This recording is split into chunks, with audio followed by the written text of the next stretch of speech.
Hello दोस्तों। और आप लोगों के सामने नया वीडियो लेकर आए हैं फिर। और डीसी सन मोटर का है, ये अच्छे अच्छे न्यूमेरिकल चल रहे हैं तो अच्छा अच्छा न्यूमेरिकल आपको लगाया जाएगा, कहाँ क्या कंडीशन आ सकती है तो कैसे क्या सवाल लगाना है। तो न्यूमेरिकल अगर आपको अच्छे से आते तो आप फंसेंगे नहीं, आप लगा ले जाएंगे। इसलिए न्यूमेरिकल को सॉल्व करना बहुत जरूरी होता है। तो अगर और इससे क्या होता है, आपके थ्योरी और कॉन्सेप्ट और जितने फार्मूले होते हैं स्ट्रांग होते जाते हैं, लगाते जाते स्ट्रांग होते जाते हैं। तो आप लोग को मेरी वीडियो अच्छी लग रही है तो लाइक और सब्सक्राइब जरूर करिए, अपने दोस्तों के साथ शेयर कीजिए। आइए चलते देखते हैं साल क्या करा। एक डीसी डीसी मोटर, हाँ एक डीसी मोटर 1200 आरपीएम की चाल से घूम रही है। यदि आर्मेचर करंट को स्थिर रखते हुए मैग्नेटिक फ्लक्स 20% कम कर दिया जाए तो ज्ञात कीजिए मोटर की चाल में कितना परिवर्तन होगा। मतलब अगर चेंज ऑफ स्पीड कहे, चेंज ऑफ स्पीड मतलब गति में परिवर्तन, तो क्या होता है N2 माइनस N1। ठीक, N2 माइनस N1।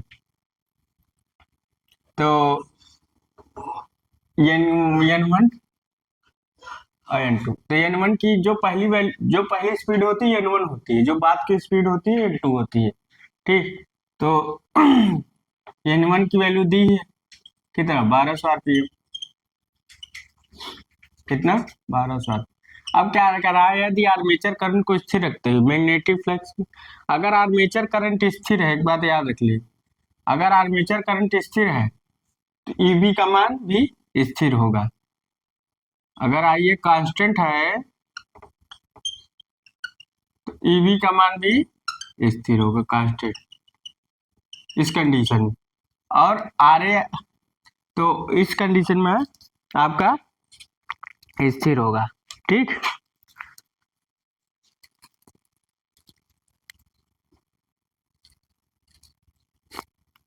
तो इसमें इस कंडीशन में देखें v का मान भी नहीं है तो v का मान भी हम लोग कांस्टेंट मान ले रहे हैं। तो v का मान भी कांस्टेंट रहेगा। क्या रहेगा, कांस्टेंट रहेगा। तो हम लोग क्या करेंगे, EB1 equal to EB2 equal to EB मान लेते हैं। हम एज्यूम करते हैं कि आई ए अगर आई ए का मान कांस्टेंट है तो EB और v का मान कांस्टेंट है। तो हम लोग अब देखिए और कुछ है, अगर है मैग्नेटिक फ्लक्स को 20% कर दिया जाए तो जो फ्लक्स में रिड्यूसन होता है φ2 का रिड्यूसन होता है। तो अगर 20% को अगर रिड्यूस करोगे समय तो 80 आएगा, 80%। ऐसे इसको ऐसे लिख सकते हैं 80/51, या इसको ऐसे लिख सकते हैं 0.851। लिखने का तरीका अपना अपना, ठीक, लिखने का तरीका अपना अपना। अब समझ में आ रहा है फार्मूला कौन सा है, क्योंकि N1 की दी है, φ2 की वैल्यू दी है। ठीक, तो EB अपान EB कर सकते हैं क्योंकि EB1 अपान EB2 हो सकता है, और N2 अपान N1 φ2 अपान φ1 इतना हो जाएगा। तो कैंसिल हो जाएगा, इसका कोई मतलब ही नहीं। ठीक, उधर चला जाएगा तो ये क्या बचेगा, φ1 अपान φ2 और N2 अपान N1। तो φ2 की वैल्यू रख दो। φ2 की अगर हम वैल्यू रख दें, यहाँ से लगाते हैं, अगर हम φ2 की वैल्यू रख देते हैं, φ1 की तो है, φ2 की वैल्यू रख दो 0.851, और N2 की वैल्यू कितनी है, नहीं N2 की वैल्यू निकालना है, N1 की वैल्यू 1200 आरपीएम। φ1 से φ1 कैंसिल हो गया, तो N2 करेंगे तो 0.8 उधर चला जाएगा, तो हम 1200, अब N2 इधर चला जाएगा, गलत हो जाएगा। तो मान लीजिए हम इसका, हाँ N2 का अगर करेंगे तो 1200/0.8, तो एक जीरो तो कैंसिल हो गया, 8 हो गया, एक जीरो यहाँ से कैंसिल कर दिए, 8 बचा।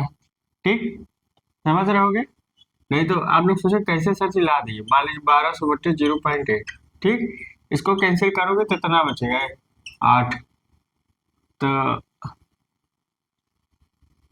120, 15 8 15 है, इंटू की वैल्यू शायद 15 आ रहा होगा। तो कितना रहा होगा? ओ गलत हो गया, हाँ हम 120 कर रहे हैं। तो यहाँ क्या है, अगर एक जीरो इसको करोगे तो क्या होगा? 10 हो जाएगा।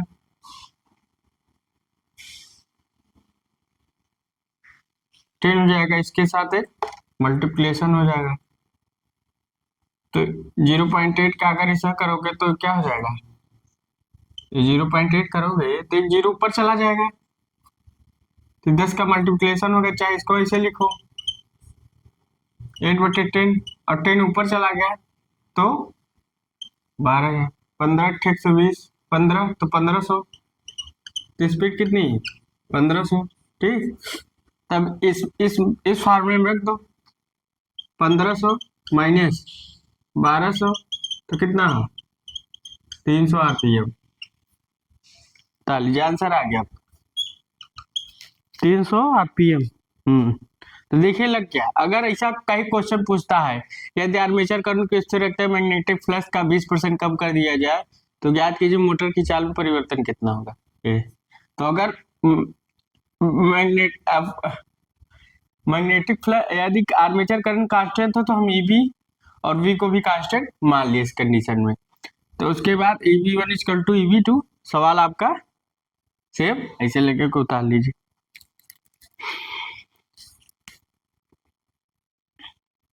अच्छा सवाल है।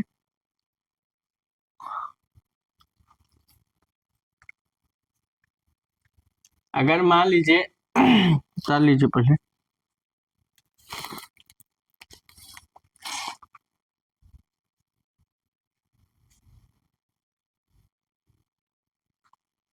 आप लोग वीडियो पुश कर लीजिएगा, पुश करके उतार लीजिएगा।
अच्छे क्वेश्चन चल रहे हैं, देखिए।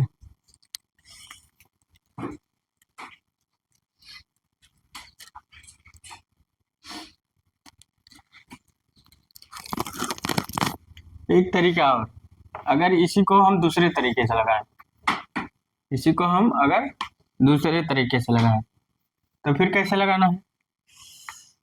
मान लीजिए इसी को अगर हम दूसरे तरीके से लगाएं तो एन प्रोपोर्शनल हम फाई जानते हैं, तो इसको N1 φ1 मान लीजिए। तो N1 की स्पीड कितनी? 1200 और φ1। ऐसे N2 की स्पीड तो ज्ञात करनी है, तो φ2 कितनी है? 0.51। φ2 की वैल्यू निकाले ही थे, और इसमें कर लीजिए, तो चाहे 1200/N2 कर दीजिए 1 और N1 और N2 की वैल्यू 0.8। φ1 इधर चली जाएगी और φ1 इधर, φ1 से φ1 कैंसिल हो गया, तो N2 की वैल्यू कितनी हो गई? ये दूसरा तरीका हो गया। N2 की वैल्यू कितनी हो गई? तो 1200/0.8, लमसम वही आंसर आया आपके। अब क्या करो, चिन्ह गत में परिवर्तन n2 माइनस n1 कर दो तो कितना है 1500 माइनस 1200 कितना हुआ आरपी। ये भी आंसर आ जाए आपका। कर लीजिए। मतलब सवाल में आप लगा कर चले क्या सोच रहे इस सवाल के बारे में। ठीक,